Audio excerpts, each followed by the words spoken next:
I want you to imagine, that you take your kid with you to the shops. And your kid has nothing, yani. And he sees a lolly that he likes. So you buy this lolly for your child, and really the value of the lolly was insignificant to you anyway. But the joy and happiness, when the kid got this.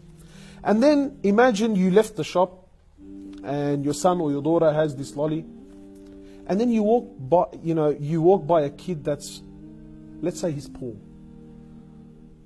And you could see the kid is looking at the lolly that your son has. Yeah, in your son's hand.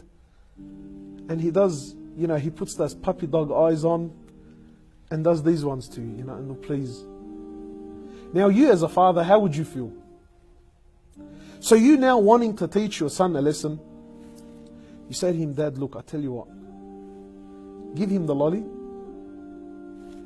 and I'll get you a new one. So your son, who a few minutes ago didn't have the lolly and knows very well that you were the one that bought it for him, looks at you and you're giving him your word. I'm telling you, Dad, I promise you, I'm going to replace the lolly for you. Well, another one. Give it to them. So I want you to imagine now, how would you feel as a father or as a mother? Your son or your daughter looks at the lolly, then looks at you, then looks at the lolly, then looks at the poor kid and says, you know what, Dad, I'm going to hang on to it, man. I'm going to keep it for myself. I'm going to keep this one. How would you feel? Really, you would get emotional. Dad, Baba, I'm telling you, give the lolly. I'll get you And another one. I'll get you another one. It's just, And then you increase it for him. You tell him, how about you give the kid the lolly and I'll buy you a box of them. And he still insists on no. How would you feel? And of course, Allah subhanahu wa ta'ala is above any example. Imagine how. How does Allah subhanahu wa ta'ala feel when He's telling you to give?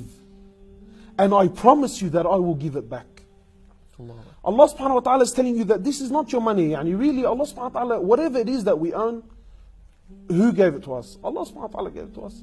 And Allah is saying, give, and I promise you that I will return it.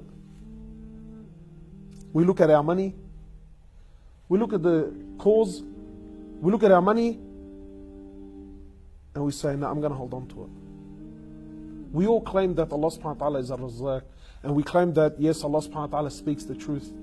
But you find that there is shortcomings in our actions. So my brothers and sisters, give. Don't hold back. Give. And like how you as a father or a mother would never deprive your son or your daughter who gave the lolly, I'm sure you're going to buy them a box. And you'll probably buy a box for the kid too that was outside. Imagine what Allah will do for you when you give.